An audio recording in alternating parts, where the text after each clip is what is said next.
Hello everyone, my name is Infinity and this is Magnetize Yourself, where we talk about life, love, spirituality, and of course the law of attraction. In today's video, we're going to be discussing twin flame triggers. Now, what do I mean by triggers? Here I am referring to those moments within the twin flame connection where you feel some kind of usually very deeply rooted reaction. A reaction we would label as negative. Now, the way this reaction actually manifests will vary depending on how deeply seated that specific trigger is. But this could look anything like suddenly wanting to escape the twin flame connection, wanting to run away, to distance yourself, either emotionally or even physically. This is one of the major dynamics that plays into the twin flame runner-chaser kind of pattern, that push-pull pattern that so often exists between twin flames who are working on balancing and harmonizing the energies. So in this video, I'm going to be sharing with you what twin flame triggers are exactly, why we become triggered at times within the twin flame connection, and how to cope with these triggers, how to release them, whether it's a trigger within you that is causing you to run away, or whether it is your person who seems to be getting cold feet, getting the urge to run away. Whether, again, that's emotionally or physically leaving the connection in some way. And I say whether it's you or them because in a twin flame connection, at some level, it doesn't really matter whether it's you or them that is withdrawing. And what I mean by that is our twin flame is our perfect energetic mirror. So if your twin flame is withdrawing or running away, feeling triggered by something, some specific wound or pattern, this means by definition of the twin flame connection that there must be some kind of wound or pattern reflected within you as well, some kind of block within you. Now, of course, it could manifest differently between you and your twin flame, but the root cause is the same. And this also means that the key to releasing these triggers is always within you. And I'll get into more in-depth information on releasing those triggers in a moment here. But first, I do just want to introduce myself to people who may be new here. So hello, welcome if you are new. Please do subscribe to my channel if my content resonates with you. I am so grateful for this beautiful community we're building here on YouTube. You can also follow me on Instagram at Magnetize Yourself. So we've already talked a bit about what a twin flame trigger looks like, but what is it at the root? The trigger is really just the reaction. If we're comparing this kind of situation, let's say it's some kind of negative interaction with your twin flame, whether it's an argument, whether it is them or you emotionally or physically withdrawing. Whenever we talk about those sequences of physical events you can observe and analyze, we're actually looking at the furthest most extension of this wound, of this core wound that is then causing these manifestations. So in order to best address twin flame triggers, it's really difficult to do in the moment, but also vitally important that we take our attention away from how we or how they are reacting in the moment. Because this is that manifested physical evidence of the trigger is what our ego self, our ego likes to fixate upon. It likes to overanalyze. It likes to nitpick every word we said or they said, and then hand us back these stories, these lies like, oh, our twin flame doesn't care about us. They must not love us because they said this or that, because they were triggered. And really, it just tends to spiral out of control from there, which is what causes people who aren't twin flames or aren't familiar with the twin flame path to look at two twin flames who are triggering one another in these ways. They look at these external manifestations of these triggers and they immediately label twin flames as toxic. I've heard some people even say that twin flames are just a label for toxic, unhealthy relationships. And although I entirely disagree with this sentiment, I do see where many people are coming from, especially those who have not met a twin flame or are not in this connection. Because from the outside looking in, when you're only looking at the manifested interactions, the manifested words that are said back and forth in a moment of hurt and pain and even lashing out, I can see where the relationship dynamic would look unhealthy. And that is why it's really difficult as a twin flame, because sometimes we can get into our own ego or have other people kind of in our ears saying this person isn't good for you or whatever, and we can then take those judgments from our ego or from other people and begin to just say these kind of blanket judgments or blanket statements about our person or about our connection to them. We can say they're not good for us, they are not supporting us, they don't care about us, whatever stories we may make up to ourselves through the ego. And I just want to invite you, if you are currently or have in the past experienced these kinds of triggering situations with your twin flame, I just invite you to maybe through this video explore potential root energetic causes for why these things are happening. Because the truth is, yes, the ego will make up all kinds of stories based upon what it sees in real time. But the truth is, and I'm talking on a very soul deep level, if this person is your true twin flame, on an energetic level, there's nothing but pure, true, unconditional love, a kind of love that surpasses time and space, a kind of love that is completely unbreakable, a bond that is eternal between the two of you, a love that is always perfectly reflected and requited. So why does it not always look this way on the surface? The reason is this: because this love is the most powerful, intense kind of energy we can experience through our energy body in this life. It works in two directions. So just like we can experience this intense, overwhelming, deeply emotional kind of love, the kind of love that moves through us, that reawakens us to our true soul, authentic self. Because this love is so intense, envision this love energy moving through us from our twin flame like a river flowing through our energy body. And let's just, for the sake of simplicity, think of this in terms of the 7 chakras within the energy body. So let's say that this energy, this powerful stream of love energy, is moving through each of the 7 chakras. And then this energy comes up against some kind of dam, a wall within the river. This wall within this illustration is some kind of energy block within us, some kind of negative belief or pattern we've been holding on to that is in need of healing, that is preventing the energy from freely flowing within us. Now, the thing about this block is it has always, or for a very long time most likely, existed.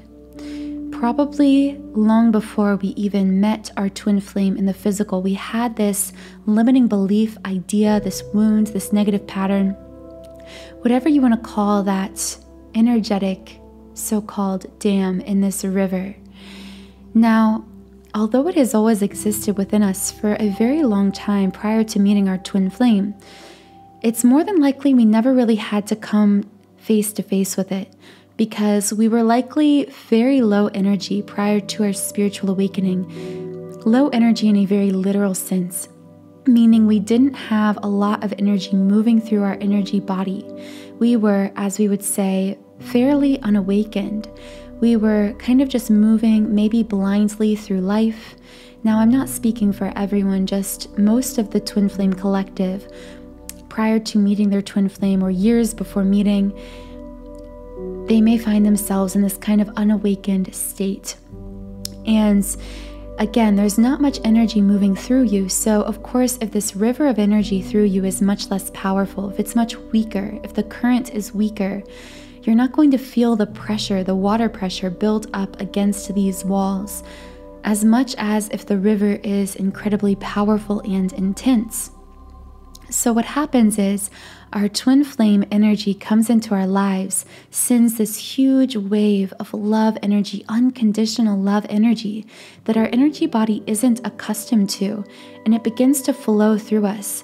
But then this intense energetic river comes up against these walls in a really profound way, in a way that builds up a lot of pressure within us until we heal. It basically shines a spotlight on these wounds and patterns for the purpose of healing them, yes, but in the moment, this healing looks like chaos. This healing can look like triggering. This healing can look like negative even interactions with our person, even emotional withdrawal, fear, all because we're feeling this buildup of pressure as these walls, these energetic walls and blocks are destroyed or crumbled within us.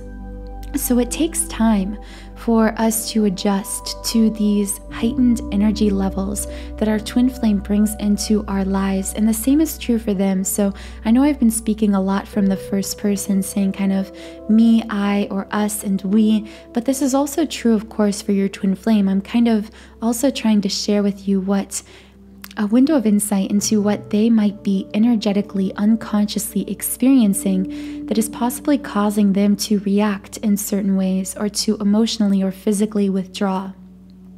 So this is how the triggering happens. It's like two sides of the same coin. We experience this love that lifts us up to heights of energetic existence that we never even knew we were capable of experiencing. And yet it also comes up against these walls within us. Walls that are truly just negative patterns of subconscious thoughts that become stuck within our energy field. So essentially our twin flame heals us by triggering us, which sounds really like a paradox.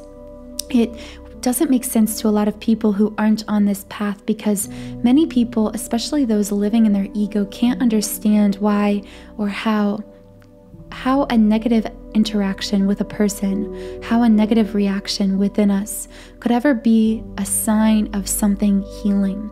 But the truth about healing is that it is very complex. It's a messy process. It doesn't happen all at once. If you could see healing within the twin flame connection on a graph spanning over time, you would see a series of day-to-day ups and downs, some really high highs, some really low lows, but overall, the graph would trend upward, reflecting the upward trend in healing. So I just want to say that so that if you are experiencing a moment of being triggered or seeing your twin flame be triggered in some way, I want to provide you with some sense of hope and validation and comfort at this time, knowing that nothing is going wrong just because you are being triggered. That is our ego speaking, judging these triggers, these reactions, looking at them and saying, you must be doing something wrong or you must be healing. So I really invite you to identify those self-judgments that come up in a moment of being triggered. And rather than fixating on those day-to-day, moment-to-moment, potentially negative or confusing interactions, really look within yourself. Take the time to consciously reflect on what wound or pattern this interaction could actually be stemming from. What could this situation or trigger be trying to energetically shine a light on in order to get you to identify, reevaluate, and rewire within yourself. So there are many ways to go about identifying and releasing these triggers from the root in order to eliminate these negative reactions caused by these triggers, whether it's, again, a physical or emotional separating, a withdrawal, or some kind of negative interaction with your person. But I'm just going to share with you some of my favorite ways to identify and release twin flame triggers. The first and foremost way is through subliminal meditation, immersing yourself with new thought and sound environments that allow you to begin to essentially retune your chakras, your energy centers, to their natural, fully healed, fully open state. My subliminal for Twin Flame 7 chakra clearing includes binaural beat frequencies designed just for this very thing, to essentially retune the frequency of your chakras to their natural state of being. And I've also written over 100 unconscious affirmations contained within this subliminal. Now, although your conscious mind won't be able to hear these while you are listening, that is actually what makes them so powerful, because the conscious mind is like a gatekeeper to the subconscious mind. And it's actually the subconscious that is the powerhouse of energetic change and manifestation. So by listening to subliminals, we can deeply shift, alter, and harmonize our energy. And in this case, for the purpose of clearing away energy blocks that may be preventing full connection with your twin flame. So to explore more about this Twin Flame 7 chakra clearing subliminal and to access it free for 7 days, you can check out the link in the description box and pinned comment under this video. The second method or tool you can use to release these triggers, to identify them consciously as they emerge, to identify the root of the trigger, and then to release it from the root, would be journaling. And by the way, I do recommend, if possible, using a combination of these techniques, whatever personally resonates with you and feels good with you. So I personally really like to use journaling, because journaling kind of free thoughts in the moment is a way to kind of get past the chatter of your mind by kind of writing all of it out. And eventually, when you write out that mind chatter long enough, you can kind of work your way to what you're really feeling. So how does this look in real time? Well, personally, I downloaded a free journal app on my phone, and what I do is whenever I feel myself getting triggered by some kind of situation in my life, especially by a situation with my twin flame connection, we are in union, but these triggers do still come up from time to time for me, because I am still healing, growing, expanding, and releasing my own negative thought patterns within this connection. So whenever I feel myself getting triggered, I like to remove myself from the situation if I possibly can. So just to withdraw my energy, to say, okay, I feel myself engaging the ego here, stepping into this kind of fight or flight mode, getting anxious, feeling these negative reactions. So I need to just withdraw myself from these physical manifested interactions that are causing me some kind of pain or discomfort. And then once I've kind of withdrawn in whatever way I can, gone to a different room, or just kind of taken a few deep breaths by myself, I will then open this journal app and kind of just write about what I'm feeling. And as I write about what I'm feeling, I usually am able to then get down to why I am feeling this way. I try to just free write and journal until I get to the root of, okay, where did this reaction or negative thought or feeling come from? And then once you've identified the root cause, sometimes even just by consciously identifying where something is coming from, you can return your power to yourself. Because now whenever that trigger comes up again, you can consciously say to yourself, okay, this isn't really coming from this person. It's coming from this past experience, this past pain that I'm healing through. But then really the final step to this that I find really useful in identifying and releasing triggers is that very often a trigger is coming from, again, some kind of negative wound or pattern, but one that can usually be healed or overcome by meeting our own need, by meeting our needs in some way, because oftentimes these wounds or patterns that we're experiencing that cause these triggers actually come from an unmet need. Whether this was in a previous relationship, when a certain partner didn't meet our needs in certain ways, or maybe even further back, this came from a caregiver or a parent who was incapable of meeting an emotional or physical need, or maybe even caused us to feel guilty for having these needs. So this is what people often call inner child healing, really identifying where we first created some kind of thought pattern, usually in early childhood or some kind of early formative experience, and then consciously kind of attaching that trigger to this past experience, and then meeting our past self through some kind of meditation exercise. I have a separate video I posted earlier this week specifically on inner child healing techniques, but really this could be just as simple as thinking back on this past experience and reaffirming to your past self that they are loved, that they are worthy, that they are cared for, that they are safe. Finding some way to reparent yourself through positive words, through positive action, through support, whatever it may be. Now, if this specifically resonates with you, I do have a separate subliminal for inner child healing, just to help you heal these inner child wounds and reconnect with your younger self, integrate that past self into the present.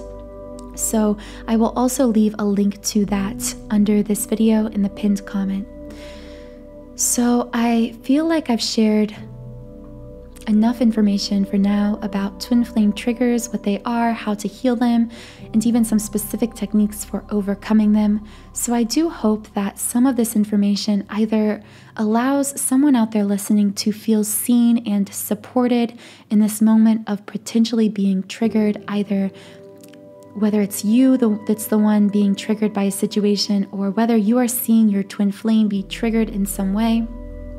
Thank you so much for sharing this space here with me. If I did resonate with you, please do subscribe.